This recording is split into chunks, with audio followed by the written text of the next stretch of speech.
Hello বন্ধুরা, আশা করি তোমরা সবাই খুব ভালো আছো। আমিও ভালো আছি। সুমিস ডেইলি লাইফে তোমাদের সবাইকে স্বাগত। আজকে আমি আবার একটা নতুন ভিডিও এবং খুব ইনফরমেটিভ এবং গুরুত্বপূর্ণ ভিডিও নিয়ে তোমাদের সাথে আলোচনা করতে চলে এসেছি। আর আজকে আমার আলোচনার বিষয় হচ্ছে একটা সুস্থ স্বাভাবিক প্রেগনেন্সিতে কতগুলো আল্ট্রাসোনোগ্রাফি করতে হয় এবং কেন করতে হয় এবং কোন উইকে এই আল্ট্রাসোনোগ্রাফিগুলো করতে হয়। তো তোমরা অবশ্যই ভিডিওটা কিন্তু সবাই পুরোটা দেখো, কেউ কোনো মধ্যখান থেকে স্কিপ করে চলে যেও না, তাহলে ইম্পর্টেন্ট অনেক বিষয় হয়তো তোমরা মিস করে যাবে। তো আমার একটাই রিকোয়েস্ট, ভিডিওটা তোমরা প্রথম থেকে শেষ অবধি সবাই মন দিয়ে দেখো। প্রথমে যখন আমার প্রেগনেন্সি এসেছিল এবং আমি যখন জানতে পারি আমি প্রেগনেন্ট, তখন ডক্টর আমাকে, যেহেতু আমার পেছনের হিস্ট্রি খুব খারাপ, আমার 4টে মিসক্যারেজ ছিল, তো সেই জন্য ডাক্তারবাবু 6 উইকেই আমাকে একদম প্রেগনেন্সিটা কনফার্ম এসছে কিনা এবং ঠিকঠাক প্রেগনেন্সি কিনা সেটার জন্য 6 উইকে আল্ট্রাসোনোগ্রাফি করতে দিয়েছিলেন। এটা ছিল খুব আর্লি আল্ট্রাসোনোগ্রাফি। এই আল্ট্রাসোনোগ্রাফিটার মাধ্যমে ডাক্তাররা দেখেন যে ভেতরে যে ফিটাসটা এসছে তার সাইজটা ঠিকঠাক আছে কিনা এবং সেই ফিটাসটা ঠিকঠাক জায়গায় এসছে কিনা, কোনো টিউবের মধ্যে চলে এসছে কিনা এবং তার মধ্যে হার্টবিটটা চলে এসছে কিনা, এগুলো কিন্তু ডাক্তাররা 6 উইকের আল্ট্রাসোনোগ্রাফির মধ্যে দেখে। এবার 6 উইকে আল্ট্রাসোনোগ্রাফি করার সময় যেহেতু ফিটাসের সাইজটা তখন খুবই ছোট থাকে, অনেক সময় ওপর থেকে আল্ট্রাসোনোগ্রাফি করে বোঝা যায় না। সেই কারণে কি হয়, ডাক্তাররা ওই সময় টিভিএস এর মাধ্যমে এই আল্ট্রাসোনোগ্রাফিটা করে, যেটা আমার ক্ষেত্রেও হয়েছিল। প্রথমে ওপর থেকে বোঝা যায়নি, টিভিএস করতে হয়েছিল এবং আমার ক্ষেত্রে এটাও হয়েছিল। 6 উইকের আল্ট্রাসোনোগ্রাফিতে আমার বেবির কোনো হার্টবিট পাওয়া যায়নি। আমাকে সেই জন্য 8 থেকে 10 উইকের মধ্যে আবার আরেকটা আল্ট্রাসোনোগ্রাফি করতে হয়েছিল এবং তখন আমার বেবির হার্টবিট পাওয়া গেছিল এবং সেই আল্ট্রাসোনোগ্রাফিটা টিভিএস এর মাধ্যমেই আমার করতে হয়েছিল। আচ্ছা, প্রেগনেন্সির মধ্যে সেকেন্ড এবং সব থেকে গুরুত্বপূর্ণ স্ক্যান হচ্ছে এনটি স্ক্যান এবং ডাবল মার্কার টেস্ট। এই টেস্টটার ওপরে বেবির অনেক কিছুই নির্ভর করে এবং প্রত্যেকটা ডাক্তার এই টেস্টটা 11 উইক থেকে 13 উইকের মধ্যে একটা মাকে করতে দেন। আর এই টেস্টটার মধ্যে সব থেকে গুরুত্বপূর্ণ হচ্ছে, এটাও ওপর থেকেই এই স্ক্যানটা করা হয়, এনটি স্ক্যান যখন করা হয়। এখানে বেবির মেনলি যেটা দেখা হয় সেটা হচ্ছে বেবির স্পাইনাল এবং শিরদাঁড়া। এই শিরদাঁড়াটা বেবির প্রপার একদম ঠিকঠাকভাবে তৈরি হয়েছে কিনা ডাক্তাররা সেটা দেখে এবং হাড়ের গঠন এবং নার্ভের গঠন এগুলো কিন্তু ডাক্তাররা খুব ভালো করে দেখেন। কারণ এইটার উপর অনেক কিছু নির্ভর করে যে বেবিটা তোমার নর্মাল হচ্ছে কিনা বা বেবি অ্যাবনর্মাল হচ্ছে কিনা, এটা কিন্তু এই টেস্টের উপর নির্ভর করে। সেই কারণে এনটি স্ক্যান কোনোভাবে, একটা মেয়ে যখন প্রেগনেন্ট হচ্ছে এই স্ক্যানটা কোনোভাবেই মিস করা উচিত নয় এবং 11 উইক থেকে 13 উইকের মধ্যেই এই স্ক্যানটা করতে হয়। কারণ যখন 13 উইক ওভার হয়ে যায় এই স্ক্যানটা করলে কিন্তু প্রপার যে প্রবলেমটা সেটা ধরা পড়ে না অনেক সময়। আর ডাবল মার্কার যেটা ব্লাড টেস্ট, এই টেস্টটা ডাক্তাররা এনটি স্ক্যানের সাথেই করায়। যখন উপরে স্ক্যানটা হয়ে যায় তখন এই ব্লাড টেস্টটা করতে বলে। এই ব্লাড টেস্টের মাধ্যমে কিন্তু এটা ধরা পড়ে যে বেবি কোনো রকম ডাউন সিনড্রোম আছে কিনা। আর ডাউন সিনড্রোম মানে হচ্ছে বন্ধুরা যে তোমার বাচ্চা নর্মাল না স্পেশাল চাইল্ড হতে চলেছে। স্পেশাল চাইল্ড মানে হচ্ছে যারা কিন্তু অন্যান্য নর্মাল শিশুদের থেকে সম্পূর্ণ আলাদা হয়, যাদের আলাদা রকম স্পেশালভাবে মানুষ করতে হয়, স্পেশাল কোনো স্কুলে ভর্তি করতে হয়। আমি একটু এটা বলে দিলাম যাতে তোমাদের বুঝতে সুবিধা হয়। তো সেই কারণের জন্য আমার একটাই রিকোয়েস্ট, যখন তোমরা কেউ প্রেগনেন্ট হচ্ছ বা কনসিভ করছো, এনটি স্ক্যানটা তোমরা অবশ্যই মাস্ট এই স্ক্যানটা করবে এবং কোনোভাবেই এই স্ক্যানটা যেন তোমাদের প্রেগনেন্সিতে মিস না হয়। এইবার বন্ধুরা আমি আসছি থার্ড আল্ট্রাসোনোগ্রাফির ব্যাপারে বলার জন্য, যেটা হচ্ছে অ্যানোমালি স্ক্যান এবং এই স্ক্যানটা করতে হয় 18 উইক থেকে 20 উইকের মধ্যে প্রেগনেন্সি এবং এটাও প্রেগনেন্সির কিন্তু খুবই গুরুত্বপূর্ণ একটি স্ক্যান। কারণ এটার গুরুত্বপূর্ণ আরও কেন, কারণ এই টাইমটা অবধি মানে এই যে 18 থেকে 20 উইক, তোমরা যখন 20 উইকে পড়বে তখনই কিন্তু তোমাদের লাস্ট বাচ্চা অ্যাভয়েড করার মানে অ্যাবর্শন করে দেওয়ার টাইমটা শেষ হয়ে যাবে, এটা ডাক্তাররা বলে দেয়। তো সেই কারণের জন্য এই স্ক্যানটা অবশ্যই করা খুব প্রয়োজন এবং এই স্ক্যানের মাধ্যমে একটা বাচ্চা প্রপারলি পুরোপুরি তার হাতের গঠন, তার হাতের আঙ্গুল, তার পায়ের গঠন, তার পায়ের আঙ্গুল, তার এই যে আমাদের নাকটা আছে সেই নাকটা প্রপারলি পুরোপুরি তৈরি হচ্ছে কিনা, নাকটা খুব ভালো করে দেখা হয় এবং তার ঠোঁটটা পুরোপুরি একদম সুন্দরভাবে তৈরি হয়েছে কিনা। কারণ অনেক বাচ্চার মধ্যে এরকম সমস্যা হয় যাদের ঠোঁটটা কাটা থাকে, হ্যাঁ, ঠোঁটের গঠনটা উল্টো পাল্টা থাকে, সেইটা ঠিকঠাক প্রপার হয়েছে কিনা। তার হার্ট, তার লাংস, তার ফুসফুস, তার কিডনি, এই সমস্ত জিনিসগুলো এবং আমাদের বুকের যে ঘাঁচগুলো আছে যে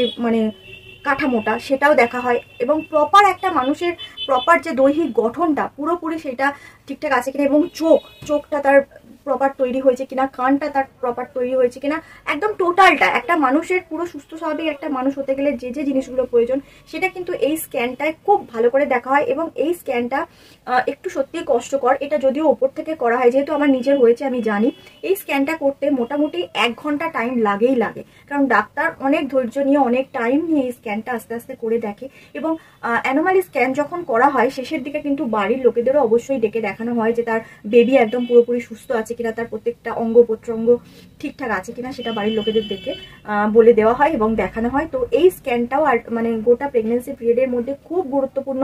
এই স্ক্যানটাও তোমরা অবশ্যই করবে, কোনোভাবে মিস করে যাবে না। এবং এটা 18 থেকে 20 উইকের মধ্যেই করবে, কারণ যখনই তোমার উইকটা বেড়ে যাবে তখন অনেক রকম সমস্যা হতে পারে। সেই জন্য ডাক্তাররা যে উইক বলে দেবে সেই উইকের মধ্যেই কিন্তু এই আল্ট্রাসোনোগ্রাফিগুলো করার তোমরা সবসময় চেষ্টা করবে।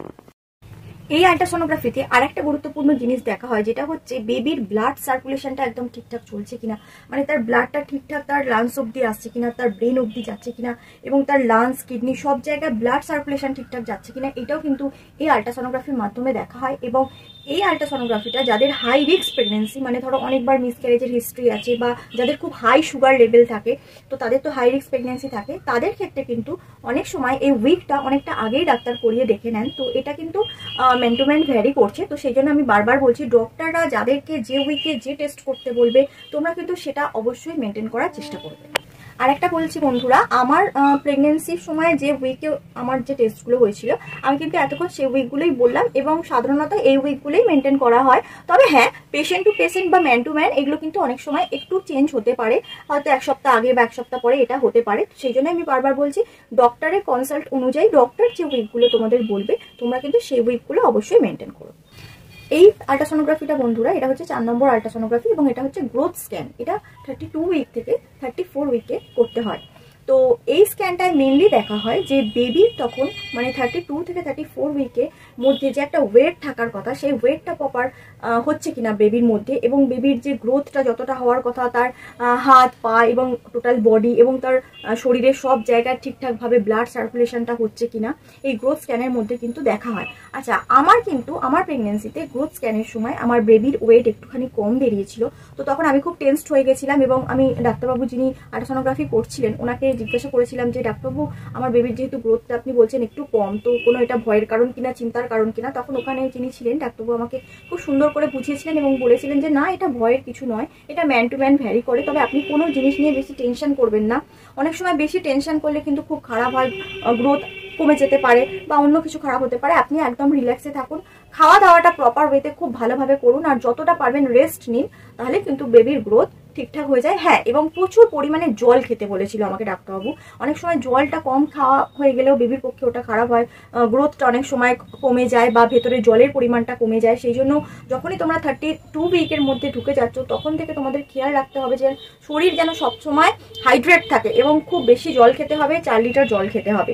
এবং লাস্টের দিকে আমার যখন এই গ্রোথ স্ক্যানে আমি যখন আমার গাইনি ডাক্তারকে দেখিয়েছিলাম, উনি আমাকে এরকম পাউচ সাজেস্ট করেছিলেন। ওই পাউচটা আমার সারাদিনে 2 বার খেতে হতো 1 কাপ জলের মধ্যে। তো যদি বেবির ওয়েট খানিকটা কম থাকে সেটা নিয়ে তোমরা একদম টেনসড হয়ে পড়বে না বা ভয় পাবে না। তোমাদের যে গাইনি ডাক্তার আছে ওই ডাক্তারবাবুর সাথে তোমরা কনসাল্ট করবে, অবশ্যই কিছু না কিছু উপায় বেরোবে। আর আমাকে আমার ডক্টর এলার্জিন স্যাচেট বলে ওই পাউচটা সাজেস্ট করেছিলেন। ওটা আমাকে সারাদিনে 2 বার খেতে হতো 1/2 কাপ জলের মধ্যে।